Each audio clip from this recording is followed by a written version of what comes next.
What up, TCK Potters? I'm your host, Sky Guasco, joined always by my man, Lukas Kaser, and you are tuned into the Candlestick Kids Fantasy Football Podcast. Please subscribe to our YouTube channel at the Candlestick Kids, leave a rate and review anywhere you're listening to your podcast, and follow us on IG at fantasyfootball_TCK Pod and on Twitter at TCK_pod. We've got a lot to cover, so let's get into it. Welcome back, everybody. Sky and Lukas with you for episode 214 of the Candlestick Kids Fantasy Football Podcast. Happy Wednesday. Glad for you to join us here. We are going to continue kind of a new fun series we've been doing.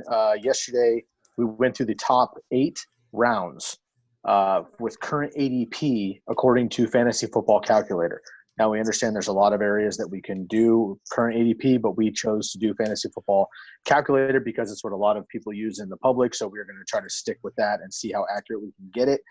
If you missed yesterday's episode, please go back and listen to that. But what we did was take the favorite player for each of us in each round according to the ADP. So we're not drafting a team. This is not a mock draft. We're going through each round with current ADP, and we're picking our favorite player in that particular round. We're going to do the same thing here today to rounds 9 through 16, the back ends of your drafts. We're going to start bringing in quarterbacks and tight ends, defenses, and kickers as well. So we're going to definitely expand. But before we get into that, a little bit of house cleaning. You have been hearing we do have the draft guide coming out July 6th. Lukas, in just a second, I'd like you to let everybody know what's going on with how people can reserve a spot for that, how they can sign up for that with the form fill. But we are going to be dropping that July 6th.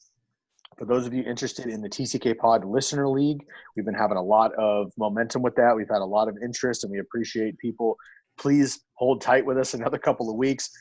First of all, we have plenty of time. The draft is not going to be until very late August, so we have months until that goes down. So please hold tight with us. Lukas and I have been going really hard on the draft guide, so our focus is there for the next 3 weeks. Once it drops, we'll get into the TCK Pod Listener League discussions. Also, final thing for me, and I'll turn it over to Lukas, we do have 2 opportunities still available for contributors to our draft guide. We have some articles that need to be finished up and written.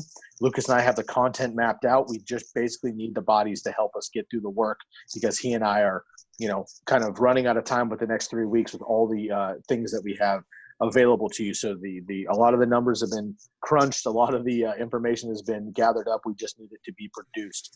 So if you are somebody out there that follows our content, you know how we roll, analytics based. We like to bring it to you real. If you want to contribute, please reach out to us, DM us, do whatever you got to do to get a hold of us, and please let us know you'd like to contribute, and we will certainly be in touch. All right, man, it's a lot of house cleaning. One more item. Lukas, please let us know how people can get involved with the draft guide come July 6th. Yep, so this week, or I guess yesterday, but we'll tweet the link out, put the link out and stuff. There will be a link to a Google form that is basically saying what each package is, what it comes with it, what's in the draft guide. It's pretty simple. So you fill that out or really just tell us. You don't really have to actually fill it out. We'll just get you down. We basically just need your email to give it to the site. So this is the easiest way to do it and keep track of the numbers on how we're going to do everything. So fill that out or on Instagram, just messages saying, like, can I have the link? Or because I know links on Instagram are sometimes kind of a pain in the butt to get up there. So just messages saying, can I have the link? We'll drop you the link. Or me on Twitter, etc. They'll all be one-time payments to make it simple for you. We're going to prefer we use Venmo, Cash App, PayPal, because I think that makes it easier on you guys as well as us instead of having to set up some weird credit card thing on the form or something like that. So be on the lookout for the link. We'll drop it all the way throughout the summer because the site will continue to update with the stuff we're putting in. Whatever you guys want, if you have any ideas, let us know and we'll get that added in there too. So just be on the lookout for the link. And if you don't see the link, just message us and we'll get in contact with you. Fantastic. Excited about it, man. There's been a lot of hard work behind the scenes, and we appreciate the contributors and everybody throwing down. And you and I have been writing a lot of articles and player bios and crunching numbers and, spreadsheets galore. So I'm excited to get to the finish line on that. All right, bro, let's get into this. We have rounds 9 through 16. If you were with us last episode, you know how this goes down. Basically what we're going to do is we're going to go rounds 9 through 16. Each of us are going to pick our ideal player from that particular round. Now, again, this could be based on value, talent, opportunity, whatever. This does not have to do with us mock drafting. We are not trying to mock draft a team here. So if I by chance pick 6 tight ends, then that's how it goes. This is not a mock draft. This is basically running through to give you an idea of the ADP and those players going in that ADP range. Right now, these are all players, defenses and kickers included, and it gives us an opportunity to pick our favorite players in that range with maybe an alternate here and there. So, Lukas, without any further ado, man, let's jump into this. Round 9, I'm going to read it off really quick, and then you can go ahead and let us know who you would be picking in this area. Round 9, Jerry Jeudy, Jordan Howard, Josh Allen, Emmanuel Sanders, Phillip Lindsay, Darius Slayton, Tevin Coleman, Kerryon Johnson, Carson Wentz, San Francisco defense, the first defense in ADP coming off in the 9th round, Marvin Jones and CeeDee Lamb. Who of those players would you be picking in the 9th round? So I think I know who you're going to pick. So I'm gonna pivot off here. I went Phillip Lindsay. Melvin Gordon did come in, and I think people might kind of be confused on how this is going to play out. Well, to start, Melvin Gordon is projected to miss 1.3 games, sports injury predictor, with a 55% chance, medium risk of missing 2 or more quarters in the season. Obviously, that doesn't seem like a lot, but in reality, he is a kind of injury prone. We've seen that here and there. So I listen to a lot of Broncos podcasts, kind of follow that. So the way it makes it sound like it's going to play out is that Melvin Gordon's going to be the primary third down back, the primary, to make it easy for people listening, outside zone, stretch back. And Phillip Lindsay's going to do the role he's been doing, the first and second down, just getting the very nice touches with the chance of exploding. Phillip Lindsay was 8th in opportunities per snap last year, meaning like every snap he was there, the like usage he was getting. So that's not going to change, because I know we talk about how his touches per opportunities per game are like 18. That obviously will come down a little bit to like 14, 15. But if he's being used every time he's on the field, that's what you want out of a really PPR running back. I know he's not catching the ball, but he can. Like James White. James White maybe plays 60% of the snaps, but every time he's out there, he's getting the ball. That's why he finishes good. So really, I think here you're getting a premier handcuff, which I don't even know if he's a handcuff yet, because Melvin Gordon still has to beat out the starting running back that's ran for 1,000 yards the last 2 seasons in order to be the starter. So I think it's just a good spot here to take a risk on this, because I think he's probably an RB2 if he does win the job, kind of what he's showed the last couple of years. But I'd say he's a flex with high upside like we've seen. But I think I know the guy you're going to touch on. I think this is a smash in this round, no matter what the case may be. Well, is that guy Marvin Jones? Yeah, pretty easy pick for me. That's my man. So in yesterday's episode, in the 2nd round, I went with Kenny Golladay. There is definitely a world where I would pick both of these guys. We've talked a little bit in the last couple of weeks of would we actually pick like, let's say DK Metcalf and Tyler Lockett, or Julio Jones and Calvin Ridley, or Cooper Kupp and Robert Woods? Would you team up those receivers, Evans and Godwin, of course? Would you actually team up those guys if you could get them in back-to-back rounds? Because we saw with Thielen and Diggs for a couple of years that they could absolutely be both wide receiver ones. Now with Marvin Jones and Kenny Golladay, you might be able to get high-end RB2 with Marvin, or wide receiver 2 with Marvin Jones, and maybe a top 5 receiver with Kenny Golladay, and you don't have to spend the first 5 rounds on that. I mean, we're looking at the 9th round here, Marvin Jones. Honestly, I think that this is kind of high in how I've been seeing things. He falls to the 10th plus round more often than not, because people worry about the injuries, which I get it. He has been hurt in the last couple of rounds. The reality is Marvin Jones, in my opinion, is one of the best number 2 receivers in the league. Last year, he played 13 games. He was on pace for 100 targets, 70 receptions, about 1,000 yards, and over 9 touchdowns for the 2nd time in 3 years. If he's able to get 100 targets in this offense with Matt Stafford playing a full season, hopefully he gets about 80 receptions or so and double-digit touchdowns. He's going to be a wide receiver 2, and you're getting him in the 9th round. He had at least 5 targets in every single game last year, and he had over 70 yards in 5 of his 13 games, which I like a lot, obviously, and he's good for double-digit touchdowns any given week. So as good as Kenny Golladay is, as much as TJ Hawkinson, I think, is going to take a step up in year 2, I just don't see, Amendola taking over enough role where Marvin Jones, healthy for a full 16, can't get it done. Now, unfortunately, Marvin Jones hasn't played 16 games, but 3 times in his 9-year career. So I'm not banking on that, but even if he plays 13, 14, which he's done over the last couple of seasons, I think he's just fine. So again, in the 9th round, when you're looking at like a 5th receiver, Marvin Jones is a steal, because frankly, by mid-season with an injury or 2, you might be playing him as a flex or even a wide receiver 2, and he's got weekly wide receiver 2 steady floor with wide receiver 1 upside in this offense, who I think just got all around better this year, bringing in DeAndre Swift and everybody else. So I think Marvin Jones in the 9th round is automatic.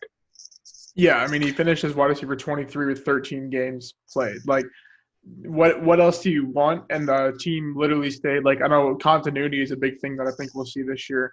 The team literally stayed the same, besides losing one O-lineman, and this replaced them. And they're going to have to compete for the division. We saw this last year. So, yeah, that's why I said I'll let you have your guy here, because I think this is a smash all day in this round. Let's talk about some of these other receivers really quick before we move on. So 2 rookie receivers, Jerry Jeudy and CeeDee Lamb, who I think you and I both love in Dynasty and long-term, and once they get their opportunity, I think they'll both crush. But in redraft, I just don't want the headache of not knowing what's coming up, and I will take the surefire notability of Marvin Jones. Also, I wanted to mention here quick that the San Francisco defense is the number 1 defense here with ADP. They're coming off the board in the 9th round. Obviously, we're not recommending that you draft a defense in the 9th round, but I just want people to understand this happens every single season. It was the Bears last year. It was the Jaguars before that. All right? It was the Vikings before that. The Panthers had a run. The Niners had a run. The Seattle defense, Arizona's defense. Somebody always has that top-tier defense, and they want to jump the gun on that defense in the 9th round and get ahead of the curve. I'm going to wait. Now, it'll be interesting to see how we get through the next couple of rounds, because I think I might end up recommending a defense before the last pick of this situation, which is kind of the standard play. But I don't care who the defense is. Even the Patriots defense, who I'm surprised didn't go first off the board here, in the 9th round is just too early. You're still looking for a 4th running back, a 4th receiver, a quarterback, a tight end. You still have important slots to fill where the defense is just generally not going to repeat historically year over year. So pass on the defense in the 9th, 10th round. Let's move into the 10th round, man. I'll go back around and let you kick it off here. Henry Ruggs, Tariq Cohen, Latavius Murray, Buffalo defense. 2nd off the board here, according to ADP in the 10th round. Matty Stafford, Jared Cook, Christian Kirk, Mecole Hardman, Baltimore defense. Jamison Crowder, Darrell Henderson, and Justin Jefferson in the 10th round. Yep. So mine here at the 10:03 is Latavius Murray. This is strictly just we've seen what he done. We see what he has done when Kamara is gone. Fantasy RB1, I think 1 week for sure, 2 weeks. Like he's just basically starting. He is a good pick because we know what we get if Kamara goes down. Obviously, Kamara's injury, I think, might not be a big issue this year. Hamstring, I believe. Same thing Saquon had, and they both came back right around the same time. So I think it's not really that big of an issue. But yet again, in reality to what you're taking later here, would you rather have Darrell Henderson or Latavius Murray as a running back? Would you rather have Jamison Crowder and then wait and take, I don't know, Nyheim Hines 4 rounds later, stuff like that? So, like, he's just such an elite pick here to me because this is, like, the what is upside. That is what is upside because you can replace your RB, I would hope, 4 at their low end at the 10th round with – I mean, like, you can replace him 3 rounds later with a guy you might actually need to play, but Latavius Murray, you can just keep on your bench the whole summer, the whole year. And he's easy trade bait too. If Kamara does, I know last year you probably could have flipped him and I don't know, a receiver just to upgrade it for a team that needed to win now that had Kamara. So yeah, I think there's a lot of possibilities with Murray that you can do. In reality, when people are drafting him, they're like, I don't want the backup for the Saints. I don't want the backup for Kamara. But he is the backup, but he is much more than that in terms of fantasy value. I actually totally agree with you. I'm going to go with Latavius Murray, as we mentioned last episode, and we talk about quite often on this podcast. You and I, of course, share documents, and we make sure we're on the same page for these podcasts, but we did not purposely share who our picks were before we got into this to see if we're on the same page. And we've been pretty different throughout the entire last episode. I'm sure the rest of this one. But this particular pick, I also am going to pick Lat Murray. If you dial back to yesterday, I picked Alvin Kamara. Out of all the first rounders outside of CMC and Saquon, we just took them off the board because they're automatic. Out of everybody else, I picked Alvin Kamara as my first round guy that I would choose. Best believe that I'm picking Latavius Murray. And in the 10th round, I don't even know that I would wait that long. If I have Alvin Kamara, I'm probably picking Latavius Murray in the 8th, 9th, depending how the rest of my team looks, just to make sure that I get him to get that handcuff. I am a drafter that with those high-profile guys who have a high-profile backup, Madison, Pollard, Murray, J.K. Dobbins, those are the kind of handcuffs that I do reach for, and I will pick ahead of maybe my fourth receiver because I want to make sure I get them because you need to have those running backs. To your point, Alvin Kamara missed weeks 7 and 8 last year. Latavius Murray was the bell cow running back for the Saints in those weeks. Latavius Murray in week 7 had 32 total touches, 150 total yards and 2 touchdowns. In week 8, he had 30 total touches, 157 yards and 2 touchdowns. Alvin Kamara's finished running back 3, 4, and 11 so far in his career. Latavius Murray's top 5 for sure. If Alvin Kamara goes down, if I have Alvin Kamara, I'm definitely reaching. And regardless, I think, Latavius Murray is one of those guys we saw 2 or 3 years ago in 2017. Mark Ingram was also a top running back, a top 12 running back in that offense. So Latavius Murray doesn't necessarily get the work, but in any given week, he could have 15 touches, 80 yards. He is faster than I think people think with his size. Alvin Kamara generally gets the goal line work, but Latavius Murray could get it if Alvin Kamara goes down. I think that's a great call here in the 10th round. A couple honorable mentions in the 10th round. Justin Jefferson, I think, is really interesting as far as these wide receivers go with the rookies because I think he's going to slot in right away with a lot of work. So he could potentially be a nice grab there. And Christian Kirk, I think, is another guy that people are kind of forgetting about because Nuke comes in. Larry Fitzgerald has the legendary career, of course, but he's not Larry Legend anymore. Christian Kirk, I think, could see 100 targets as well. That's great value in the 10th round. And obviously, our boy, Matty Stafford, if you're going to wait on quarterbacks, he's the man there for sure. All right, let's move into the 11th round. Zach Moss, Steelers defense. Your boy, Drew Lock. My boy, Baker Mayfield. Austin Hooper, New England defense, who was the number 1 defense by far last year. Michael Pittman Jr., Tony Pollard, John Brown, Noah Fant, Big Ben, and the Bears defense in the 11th round. Who you got? Yeah, it's Zach Moss for me here. I know I said Singletary just kind of scares me. Another teammate battle that'll be a part of the draft guide. Singletary outscored Frank Gore in most points week-to-week scenarios here and there, but Frank Gore is also 37. We should expect that. Like, to me, when I'm thinking about this, we shouldn't be scared that Zach Moss is getting a 37-year-old's workload from last year, and they made that obvious. Like, it should be Singletary is the guy. Like, they shouldn't say, oh, Zach Moss, the guy we just drafted in the same round as we got Singletary, is going to fill in to a 37-year-old running back, veteran running back's role. Like, we shouldn't be freaking out about that because just in reality, that's a dumb take to make and then have worry behind it. So, like I said, Zach Moss will be the red zone back. I know I touched on it. Tawan Jones was running the ball in the red zone in the playoffs for the Bills. Josh Allen's first playoff game because Devin Singletary can't do it. Zach Moss will slide into there. I think when I think of like the Bills as a team, I think they're a team that they're not going to try and do too much. If it works, they're going to stick with it. Like you normally don't go into a season with a 5'8" running back out of FAU and Frank Gore and not have any worry or backup plan. Like TJ Yeldon was their backup plan. Like, come on, they were okay with that because they know that it can work. Zach Moss breaks off a couple of runs here and there. Yeah, snap. I think he's the starter because he can receive the ball. He showed that to the same level as Singletary did in college against way better competition. Now you slide him into the cold in Buffalo. I think he's going to be a fantastic pick here.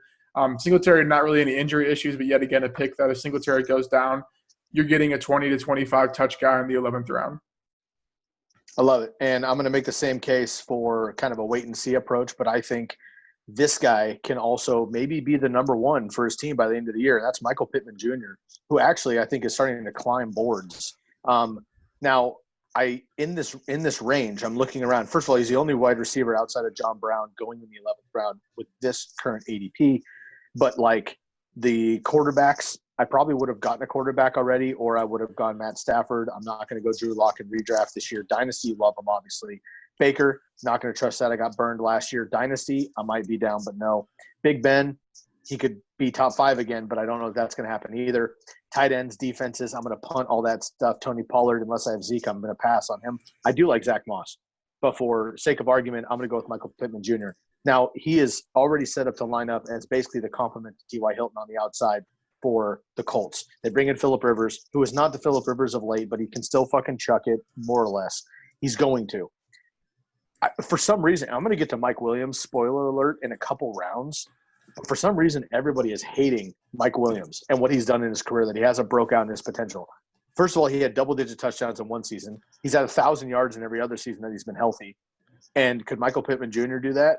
Absolutely. I think so in this offense. T.Y. Hilton has not been as injury-prone as I think everybody believes he has, but he's getting older in age. He's starting to have lower body soft tissue injuries, which are no good. He is basically boom or bust at this point of his career. He and Andrew Luck had a very special connection. I don't think that's going to happen with no offseason for Phillip Rivers and T.Y. Hilton. So I think that everybody kind of has the same opportunity with Phillip Rivers here. And the rookie coming in, huge body, the biggest receiver that they have. And in the red zone, I think this is where he's going to make his bread. Your boy Jack Doyle, which we're going to get to in a little bit as well, I think is a great red zone opportunity, especially with Phillip Rivers. But Michael Pittman is going to be the same guy. And currently, I mean, I've been seeing him in like the 13th, 14th rounds. So for him to be in the 11th, I think people are starting to figure it out. Now, if he moves up into the 10th, 9th round even, I probably will pass because I just don't know what's going to happen with the rookie receiver. But if he's my, wide receiver 4 or 5 at this point in my drafts in the 11th round, why not take the risk? Like, let's not forget, Odell Beckham as a rookie was getting picked in the 15th round. He ended up finishing as a top-end wide receiver, and he was going as a second-round pick as a sophomore. We saw DK Metcalf. A.J. Brown was getting picked off of waiver wires last year before he went off, right? I think of all these rookie receivers with the value, Michael Pittman could be that guy. And I just frankly don't think many people know about him yet. So I'm going to steal him in every single draft I can just because I'm willing to wait and see, and I don't trust the rest of that Colts wide receiving core. So Michael Pittman in the 11th round, along with Zach Moss, I agree with you, I think are the no-brainers for me, period. All right, let's jump into the 12th round here. We have Anthony Miller, Danny Jones, Jalen Reagor, Justin Jackson, Sterling Shepard, Sammy Watkins, Preston Williams, Joe Burrow, Chargers defense, Deshaun Jackson, Phillip Rivers, and Chase Edmonds in the 12th round. Yep, I got Preston Williams here at the 1207, 11.4 points per game. I don't like using – I kind of came to an agreement with myself that I'm not going to use game splits when there's no good way to actually slice it. So by that, what I mean is Preston Williams put Devontae Parker like on the back burner, like you're not going to break out when he was breaking out the first 8 games. Some of those games are with Josh Rosen. Some of them are Ryan Fitzpatrick. So I don't know what to do there. But then again, everyone's making this case for Devontae Parker saying, like, look at his last season breakout. But Preston Williams wasn't there. There's a reason he didn't produce before that. Like, you don't just like, oh, I think I'm going to play now. I'm going to decide that I'm going to break out in my 5th year and go get paid. He was trying to play good. So people are trying to use the whole when Ryan Fitzpatrick played with both of them, like a 2-game sample, Devontae Parker outscored him by 3 points. I'm like, okay, 3 total points. That's a 10-round difference. Sorry, like a 7-round difference in fantasy. Like, come on. But Chan Gailey comes in. He's going to pass the ball. To me, I'm taking Preston Williams here solely on the ADP discount. I'm just not going to take Parker because I don't know what's going to happen. There is no other receiving weapons. Like, straight up. Mike Gesicki, maybe give him over the middle, but he's not going to see more than, I think, 80 targets this year. And Matt Breida and Jordan Howard, people are trying to make the case that they're going to run the ball more because the running back sucked last year. Well, you're going to bank on a 4.5 yards per carry guy at, I don't know, 250 total opportunities and banged up Matt Breida to take away from that. And not to mention this team still is not that great, so they're going to be throwing the ball. So I'm just going to take the guy that was getting me 10 points week in and week out the first 7 weeks in my flex spot and not worry about it, especially because he's in the 12th round. I mean, like, okay, like Deshaun Jackson, no thank you. Sammy Watkins, no thank you. Shepard, maybe, but he's just banged up. Like, he can do that if he stayed on the field. Jalen Reagor, I mean, I'm probably just going to be off rookie receivers in redraft anyways because continuity, no offseason, and I would just rather not, I guess. And then Anthony Miller was my honorable mention. We see what he does when he's healthy. We saw that at the end of the year last year when he was presumably healthy. We'll see how that plays out, but I think that Nick Foles, if I'm believing in A-Rob, Dave Montgomery, Nick Foles, I got to believe in Anthony Miller too. So those are guys that they can be your wide receiver 4, and you can probably have some weeks where you'll want to play them and need to play them too. And honestly, man, we're talking about we're in the 11th, 12th round right now. this is going to be later than your wide receiver 4. Mm-hmm. You know, I mean, you have 12 spots, so you have 4 running backs, 4 wide receivers, a tight end, a quarterback. You still have an extra running back and extra receiver. So we're talking like wide receiver, running backs 4 and 5, maybe 6, depending on how you draft at this point. So why not take the big upside? And Preston Williams, he was my pick as well, man. Likewise, he was my pick. And so he got hurt in week 9. Through weeks 1 through 9, he and Devontae Parker were neck and neck. They were back-to-back in fantasy scoring as wide receivers 36 and 37 on the year. And they had pretty much – Devontae Parker had 1 more fantasy point, and they had pretty much the same exact average points per game at 11.5. So I totally agree with you, man. And I think that, down the stretch, obviously Devontae Parker blew up because, A, he was the only weapon in the offense outside of Gesicki. And they finally turned him loose, which is great. We love Devontae Parker. But you just mentioned, I'm going to find him here again. We're picking him in the 6th round. We could potentially wait double the amount of rounds in the 12th round and maybe get like the other Devontae Parker with the upside. So I like Preston Williams here in the 12th round as well. My honorable mention, and I'm gonna do it. I'm gonna bring in the defense. My honorable mention here is the Chargers DST in the 12th round. And again, at this point in this particular draft board in current ADP, the Niners, the Bills, the Bears, the Patriots, and the Steelers, and the Ravens have all gone off the board at this point, right? So we're looking at like the 7th, 8th DST off the board in the 12th round. Now we're going to go through 16 total rounds because that's what most standard leagues do. Most of the mock drafts we only do about 11 or 12 for sake of the time on the podcast, but we do 16 total rounds on this with the draft board. Now, in the 12th round, I am somebody that will reach, quote unquote, for the DST with the highest upside at this point, instead of just settling with like the Colts or the Saints or, maybe the Dallas defense in my last pick because of the last one left. I don't want that. The LA Chargers have been one of the most talented defenses for the last 2 seasons, and they have been absolutely devastated by injury. If they come back and they're actually healthy with some new draft picks, and they have Derwin James back, they get these guys, Bosa, everybody ready to go. Ingram. I mean, that defensive line is nasty. The secondary is also stronger. They bring in your boy Chris Harris. Thank you. I had Calvin in my mind. Chris Harris comes in now in the slot, which helps even more. Obviously, it's a very tough division. But out of that division, they have a nice kind of juicy schedule for DST. So I'm going to go with Preston Williams here. But if maybe he was gone and all these other guys were available, I might take a chance on Anthony Miller. Maybe Jalen Reagor in a deeper league with the Eagles offense because I just don't believe in any of the other weapons there. But I'm probably going to go with Preston Williams in the 12th round and maybe the DST here for the Chargers because I just think that upside there for them is going to be stellar in the 12th round here, and I want to hit that before we get into that, 3rd, 4th, 5th tier of DSTs. So again, if you play in DST and kicker leagues, you may as well get one of the top options and not just settle because I don't want to fucking stream if I don't have to, man. If I've got a steady defense or a kicker that I can just set it and forget it and move out with waivers once a year, I'm into that for sure. All right, man, let's move into the 13th round. Mike Williams, Mike Gesicki, Antonio Gibson, Denver defense, Justin Tucker, first kicker off the board. Duke Johnson, TJ Hawkinson, Harrison Butker, another kicker, Jimmy G, Golden Tate, Jared Goff, and Carlos Hyde. This one's gross. I don't even know where to go. I put Antonio Gibson, and I think this is because the running back room consists of Darius Guice. He will get injured. AP, I get that AP is still running for 1,000 yards, but to me, I think it's because they don't have running backs there. So I don't know. Maybe he's still there. Peyton Barber, yeah. J.D. McKissick, sure. I mean, Bryce can't Love? even name. Yeah, Bryce Love, sure. But what it comes down to for me is they wouldn't have taken a guy that primarily plays running back with the running back room they have if he wasn't going to play. That's the way I kind of think at it, especially because they have Bryce Love and guys. I know it's not hopeful to reach for or to put your faith in injury-prone running backs at an NFL level. But they would have replaced both those guys by now. If that's the case, they wouldn't have replaced him with Peyton Barber, a team that literally is terrible. Hasn't had a good season since Robert Griffin was there. So I think Gibson, we're going to kind of see a 5 to 6 touch sort of manufactured touches for them per game.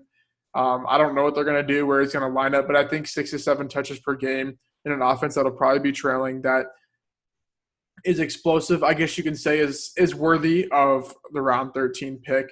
And if AP doesn't play that much, Geis gets hurt, McKissick is really, I think, just a backup plan. And Peyton Barber, I think Gibson's better than Peyton Barber. Maybe you'll have a hopeful flex starter with Antonio Gibson here. But, I mean, in this round, there's not much. Like I thought about going Justin Tucker, but I don't really draft defense or kicker. Like, if I'm actually, like, playing in a real league, I won't draft a defense and a kicker, and I'll just pick them up before the season starts. So I guess Gibson, but in reality, probably a guy like Tucker or Butker.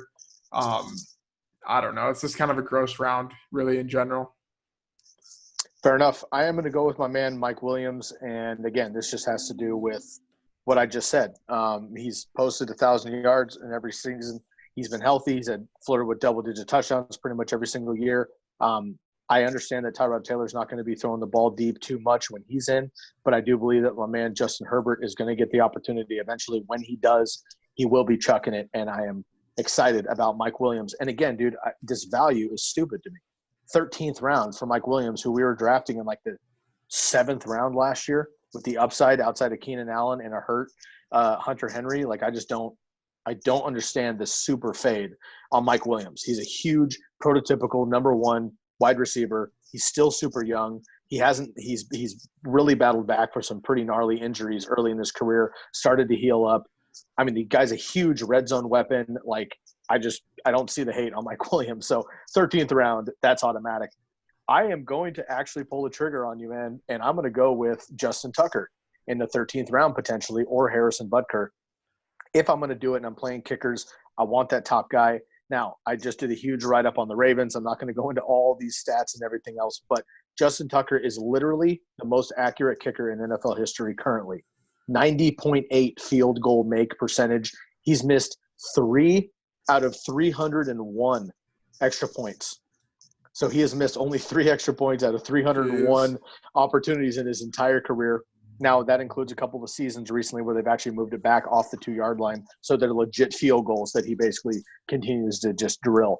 Now, I just wrote this article, so I happen to have it pulled up. So I'm going to run through some kicker analysis there for you folks, which you don't get on everybody else's podcast. So tune into the TCK pod for deep dives on kicker analysis. So Justin Tucker came in the league in 2012 out of Texas. He has averaged the kicker 4.5 over his career, and that was basically his average was devastated by a 2014 season where he was kicker 11, but he'd be much better otherwise. Now, he is, let's see, the kicker 6, 3, 11, 5, 2, 4, 2, and 3 over his career. So you're getting a top 3 kicker. Now, I get it. Many people are just laughing right now. Why the fuck am I even talking about kickers? The reality is, if you play in a league with kickers, you may as well have the best one. Again, instead of randomly just picking fucking Mason Crosby or Kai Forbath or Dan Bailey or some shit in the end of your thing. Because here's the deal. The Ravens are going to score a lot of points. We saw that last year. Now, they scored a shit ton of touchdowns. But if they get stuffed with Lamar Jackson, all those weapons, they're going to make it into field goal range pretty much every single drive. If they score a touchdown, Tucker gets 1 point for you. If they don't, he almost automatically gets you 3 points minimum. And if you play in 4 and 5 point bonuses for 40 and 50-yard field goals, you get those as well. And he has one of the best legs long distance in the league as well. So I'm going to actually pull the trigger here in the 13th round. Again, I've got all my running backs. I've got all my wide receivers. At this point, I probably have a tight end. I probably have a quarterback. So it's either defense or kicker for me. If I went Chargers defense in the 12th, I go Justin Tucker in the 13th. The next 3-4 rounds, I can literally just pick super duper high upside guys, a backup quarterback, a backup tight end, a handcuff, whatever. But I don't have to worry about that. And I have, on paper at least, a top defense and a top kicker. So I'm going to take that advantage there. I've been preaching that strategy since I started this podcast.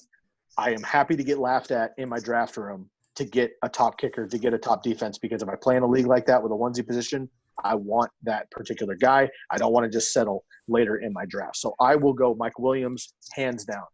But if Mike Williams is gone and all these other guys are available, I'm not going to go Golden Tate, Mike Gesicki, maybe if I don't have a tight end yet, but I'll probably fade him. TJ Hawkins, I just don't believe in yet. Denver defense, no thank you. Antonio Gibson, I hear your claim, but there's just too many mouths there. I don't know what's going to happen in redraft. Duke Johnson, the thanks. Butker might be my other guy if I don't go Tucker. Jimmy G, I'll pass on that. Jared Goff, I'll pass on that as well, unless I have no quarterback at this point. And Carlos Hyde behind Chris Carson, I just don't think he's going to get enough work. So I'm going to take the top kicker there with Justin Tucker or Harrison Butker, I suppose. All right, man, 14th round. Alshon Jeffrey, Jonnu Smith, Greg Zuerlein, Eric Ebron, Minnesota defense, Booger McFarland Jr., Ryan Tannehill, Brashad Perryman, Jack Doyle, A.J. Dillon, Will Lutz, and Hunter Renfrow in the 14th round. There's a couple here I think that would not be bad. At this point in the draft, I think if I needed a tight end, I'd probably go Doyle all day. But if I'm just banking on upside plays, I'd probably go A.J. Dillon just based off the fact that he could literally be the starter. We don't know what's going to happen. If I had to put money on it, it's going to be Aaron Jones, but I think Dillon's a very capable back to have as your RB5 or 6. So that's probably where I would aim if I don't need a tight end or a quarterback. Obviously, there's only one quarterback in Tannehill in this spot, but really at this point in the draft, if you don't have a QB, you can reach on one. It's not going to matter too much. I'll probably say A.J. Dillon just because they put high draft capital into him. They've given every reason to get rid of Aaron or to limit Aaron Jones' touches the last couple of years. So that's probably my pick here.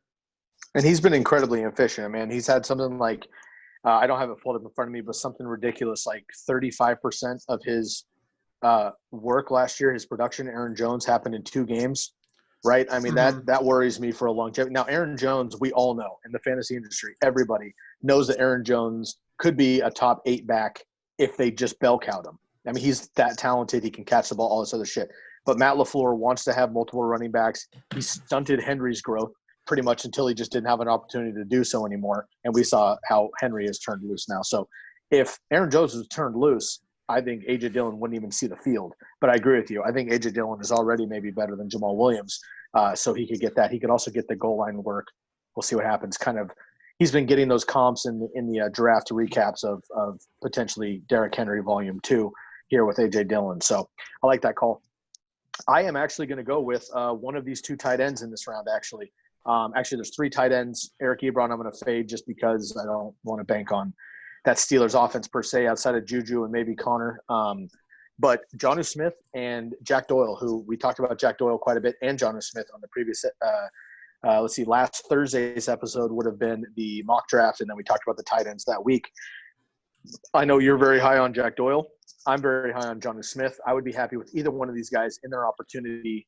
Jonnu Smith clearly, obviously, based on the upside.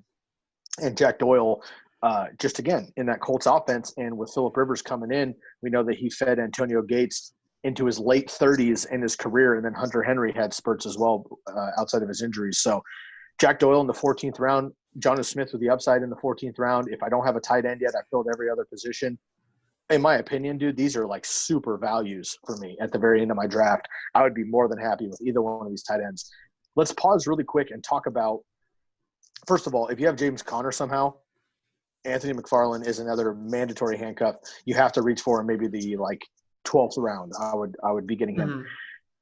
Give me your thoughts really quick on Hunter Renfrow. The reason I bring him up is I think there's just a lot of fucking hype for some reason on Hunter Renfrow and what he should do out of the slot. But we know that they brought in Bryan Edwards. They brought in Henry Ruggs.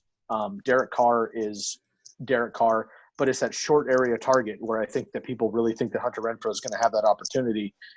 Do you have any excitement at all for Hunter Renfrow? I'm not looking for like a deep take on Hunter Renfrow by any means, but he's a name that constantly pops up in the circles and he gets drafted late and people are like, oh, can't believe I found the value.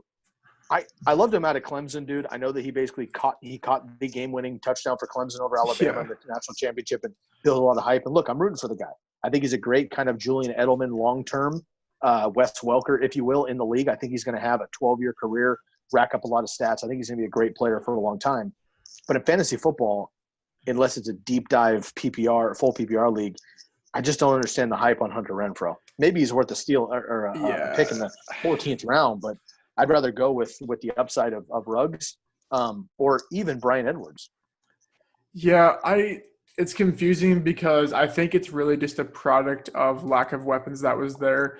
Everyone's like, he shut down Darren Waller when he came back. Well, yeah, he made him lose some points per game because Darren Waller, if he would have put that up the whole year, he would have been the tight end one last year. Like, and he's just not the tight end one. And I think if they really like the rookie receiver that led the league, led the rookies in yards per route run, was efficient as he was, and really is as safe as he was, they wouldn't have drafted two receivers and then a utility in Bowden or a utility in Lynn Bowden that plays running back and receiver. If they had a guy like that, that's so safe. So to me, it's just like, I don't know why you would draft him, because the priorities of their team are going to go Jacobs, Waller, Ruggs, probably Edwards and Bowden. So I just don't think there's much Jalen Richard still there. I don't know why people would want a guy that, if you're lucky, is going to get you 8 points a game, even in the later rounds. Yeah, I agree. I want to get your quick take on that. We haven't talked about him at all on the podcast yet, and so I just want to kind of get your temperature because I'm just personally not feeling it. All right, man, 2 rounds to go here. Let's go with the 15th round. Excuse me. We have Curtis Samuel, Dallas Goedert, Nyheim Hines, Alan Lazard, Adrian Peterson, the starting running back for the Redskins week 15, or in round 15. How about that? Boston Scott, Tennessee defense, Damian Harris. Let's not forget about him. Just another one of the 5 running backs in New England. Brandon Ayuk, my man is San Francisco, rookie receiver there, another Deebo Samuel. Blake Jarwin, Chiefs defense, and Kirk Cousins in round 15. Yeah, 1507 Boston Scott. This is an easy smash for me. Weeks 14 through 16, when Jordan Howard is basically phased out of this offense in the Eagles, Boston Scott was PPR running back 15. Another indicator that Miles Sanders is not a workhorse. They might still add someone in terms of Carlos Hyde, but they probably will add someone in terms of Carlos Hyde, Devontae Freeman, or Hyde's in Seattle now. Freeman, Shady, I don't know. Name any workhorse veteran back. But an article just came out on The Athletic basically saying that the Eagles are excited to use Boston Scott in his role that he was used last year. It was not taking away carries from Sanders. It was not being Sanders. It was being Boston Scott, which 7 to 10 rushing attempts per game, 6 to 7 targets. Like they basically said like that's going to happen again. Take a guy like Boston Scott in the 15th round that if he's used like he was last year, just toss him into your flex. And it's kind of like what James White was when he finished as RB9. It was just very efficient on about 15 to 20 total touches a game. That might even be too much. 10 to 15 total touches per game when it was just scoring touchdowns. The Eagles are good. The Eagles are really good. People are undervaluing the team in general. They know how to score the ball in the red zone. The coaching staff knows what they do or what they're doing. And if the coaching staff is praising up Boston Scott, I think we should be too. In the 15th round, when he was used the most was RB15 in PPR. Like, I think that's a no-brainer to me. Awesome, man. He's new Darren Sproles. I think you hit it on the head there. I'm going to stay away from that. I hear what you're saying. For me, it's Miles Sanders or bust. I am definitely one of those hesitant believers for the Eagles. I'll put it that way. In the 15th round, though, I'm going to go with Alan Lazard or Blake Jarwin. Dallas Goedert is another guy. So this is kind of an interesting round for me this late. Now you're looking at strictly upside. Now, if I had Zach Ertz and I'm at this point in my draft, I probably would have had Dallas Goedert already, but he is automatic for me because I have to have Zach Ertz handcuff, if you will, on Dallas Goedert. So that's automatic. If I don't, I'll probably pass on Goedert. On the other side with Blake Jarwin, I've gushed all over, Blake Jarwin here on the podcast week over week. I get it. Now, again, I just think he will have the opportunity, 124 vacated targets.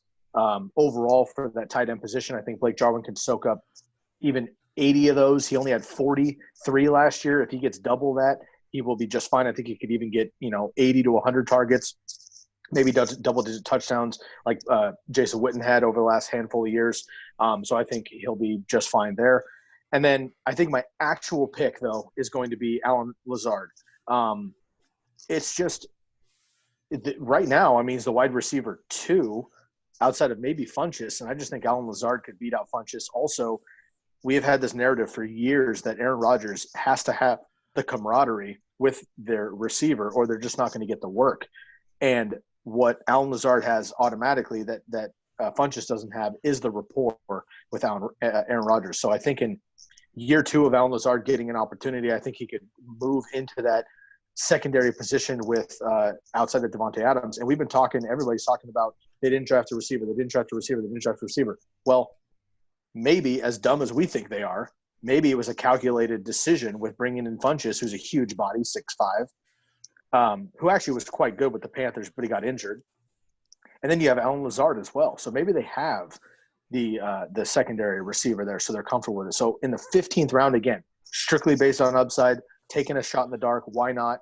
Alan Lazard would be the guy for me. So in the 15th round, I'm going to go with Goedert if I have Ertz, Blake Jarwin if I need a tight end still.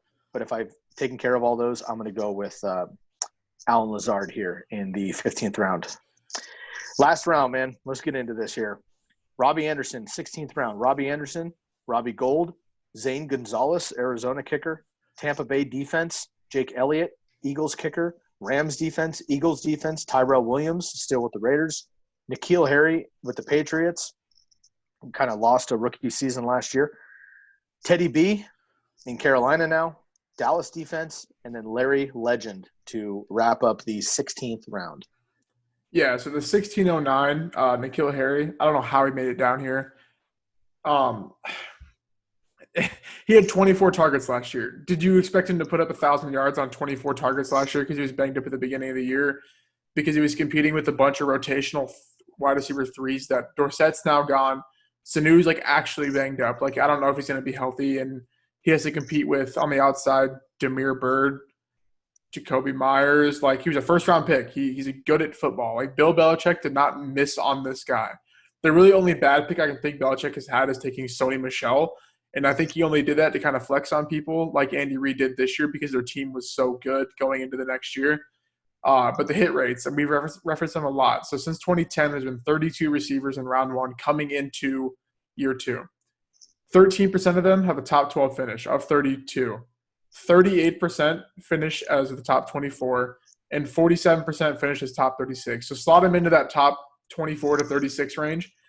And yet again, Tom Brady played bad for Edelman. That means he played bad for the other receiver, N'Keal Harry, who played 30 snaps a game. You give him 30 snaps a game, probably up to 40 now. Stidham might like him more than he might like Edelman. Like, I mean, we don't know what the rapport is going to be with the team. And in the 16th round, like, come on. Like, he didn't even have a chance to give people what they wanted last year. People are just mad because he was the 101 in rookie drafts because they were expecting this 2,000-yard season Randy Moss action that they – whatever. It's just – I don't get why he's falling here. I get that maybe you don't need a receiver this late in the draft, but, like, if he's my wide receiver 4, I'm not going to be mad whatsoever going in. Obviously, it's not going to be the case in the 16th round, but I just don't see – I don't even know what I think he'll finish with because you don't know what he's going to finish with because we haven't seen a full season out of him. And even last year, a full season on that team was not something to be proud of unless you were Julian Edelman, really, because, I mean, Sony Michel disappointed, James White disappointed, Damian Harris disappointed because he didn't get on the field, Rex Burkhead disappointed. So this is just purely an upside thing and just capitalize on people's dumb mistakes for him falling to the 16th round. I think that's a great call, man. N'Keal Harry is an easy one for me as well. I will pick somebody else just for sake of argument. This isn't my pick, I guess, but if you're still waiting on a kicker, another great option that I think is just falling is Robbie Gould, who is the 49ers kicker. And the 49ers are constantly getting field goals because, if Jimmy G is not going to throw them in. So if they don't run them in or Kittle doesn't beast out for a 60-yard touchdown, more than likely, as a 49er fan, it's quite frustrating that we have these amazing 70-yard fucking drives and we get to the 17-yard line and stall out. So Robbie Gould is a great kind of, last-minute kicker option if you're looking for that. But my actual pick here, and it takes until the 16th round for me to even mention this guy, but it's Robbie Anderson. Had a couple 100-yard games down the stretch with Sammy D with the Jets last year. Of course, he moves over to Carolina now. I don't believe so much in Teddy B. I know there's mixed feelings on that, but I came across this very interesting comparison here. From a boy at Roto Lounge on Twitter. Find him out. I've been following him recently, and he's got some great analytics and just information on Twitter. So at Roto Lounge, you can check him out. Basically, it was a comparison of Robbie Anderson and his connection with multiple layers of the new Panthers offense. So I'm going to read through this really quickly, and just it gave me a little more hope than just thinking like Teddy Bridgewater doesn't throw deep. Robbie Anderson only runs deep. That's not going to work. I actually feel a little bit better about it in the 16th round. Why not grab a wide receiver 6 with the upside he's got? So this convinced me a little bit more. Robbie Anderson played under Matt Rule at Temple in college. So in college, Robbie Anderson played under his now head coach with Carolina. That's a plus. Robbie Anderson played with Teddy Bridgewater in their time with the Jets. So Teddy Bridgewater had a season with the Jets. That was also with Robbie Anderson. You like that because now, obviously, Teddy B, his new quarterback. If Teddy B goes down, they just signed P.J. Walker from the kind of the AAF, XFL experiment situation. P.J. Walker played as Robbie Anderson's quarterback at Temple under Matt Rule. So all these guys are connected now. And again, I think that when a free agent moves over in the offseason, that is a great opportunity for you to take advantage of, like, look, do they have prior connections? Do they know anybody in the system? Do the teammates, have they played together in college, or did they play together in the pros elsewhere? Is there already that camaraderie? Again, in a specialized offseason like it is right now, you need to have those prior connections. So people already have the language, they have the rapport, they have the friendship, they trust each other. All that shit matters so much at the NFL level, especially with the weird offseason now. So I'm not excited about Robbie Anderson, but it gave me a little bit more excitement if you miss on DJ Moore and you're looking for a deep flyer on – I mean, let's not forget, Matt Rule at Baylor had one of the most prolific offenses year in and year out. They were just fucking chucking the shit out of the ball. So if it's not going to be CMC and it's not going to be DJ Moore, I do like Ian Thomas quite a bit, but Robbie Anderson should get a couple play-action bombs a game. And if he connects on one or two of those, it could be 40, 50-yard in chunks, and he could break away for an 80-yard touchdown at any given time. So, again, best ball, I think this is a great pick late in your drafts. And if you're in non-PPR leagues, in the standard league, I think Robbie Anderson is a very sneaky wide receiver here in the 16th round. So, Robbie Gould, if you're looking for a kicker, I totally agree with you with N'Keal Harry, who I just think is going to really surprise people this year, getting a legit opportunity. And, of course, Robbie Anderson as well. All right, man, that wraps up the 9 through 16 rounds. Last episode yesterday, we did 1 through 8, so you can double back and check out our favorite picks from those rounds. But, Lukas, can you please recap for us rounds 9 through 16? Who would your ideal picks be per round? Yep, I accidentally just clicked out of it. So it's Phillip Lindsay, Latavius Murray, insert 11th round pick because I don't remember Zach who Moss. it was. Zach Moss. 12th was Preston Williams. I think I accidentally closed out of it, so I'm not for sure. Yeah, I got you. 13th. Oh, it was the kicker maybe. No, I got you. Let's go through this here. So the 9th round was, Phillip Lindsay. In the 10th round, you went with Latavius Murray. In the 11th round, Zach Moss. 12th round, Preston Williams. 13th round was Antonio Gibson. 14th round was A.J. Dillon.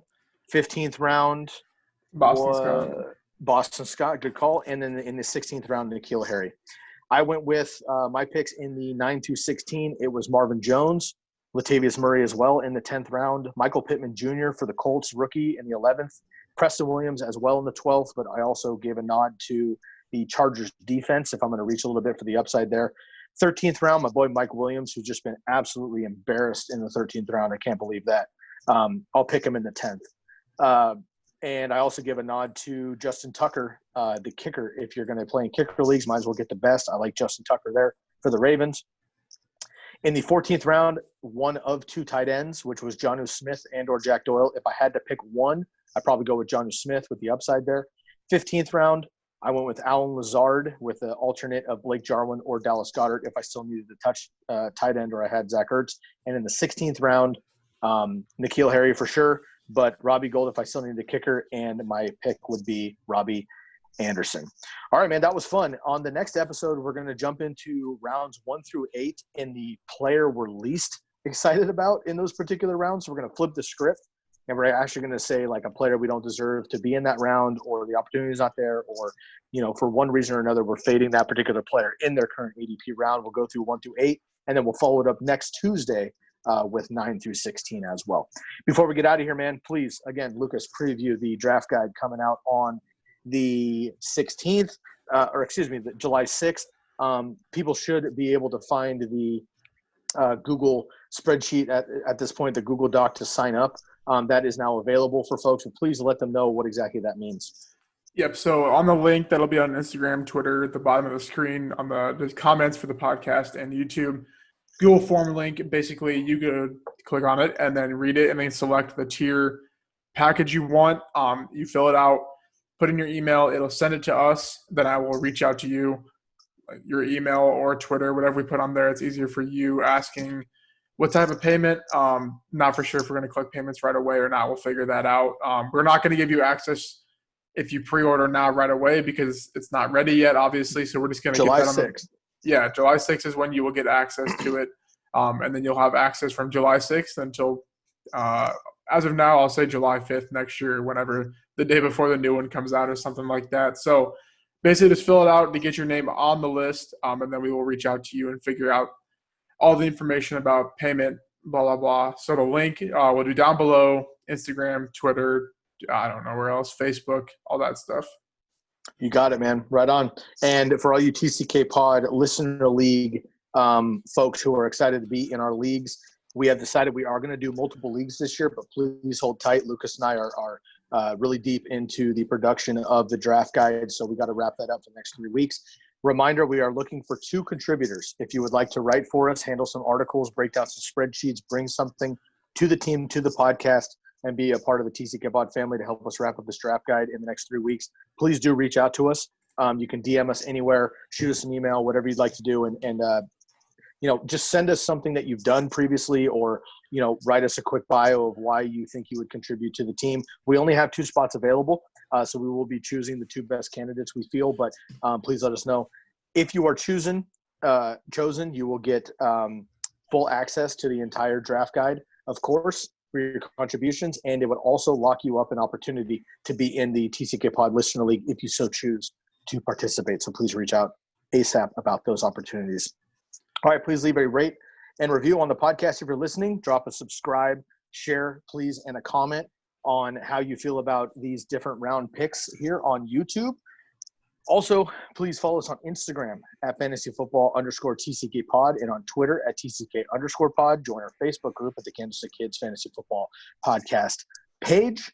And please reach out if you're interested in any of the draft guide information, or if you want to be a contributor, and hold tight if you're into the TCK Pod Listener League, and we'll get back to you ASAP. This has been another episode of the Kansas City Kids Fantasy Football Podcast page. If you are tuning in next week, we are going to have more information about the draft guide and everything else, and the TCK Pod Listener League, so hold tight to that. And we will be driving into our least favorite picks on the next episode, and as well as Tuesday. So stay tuned. Share with a friend, share with a family. Make sure to give us a follow, a rate, and subscribe anywhere you can. For Lukas Kaser, I'm Sky Guasco, and we are out of here.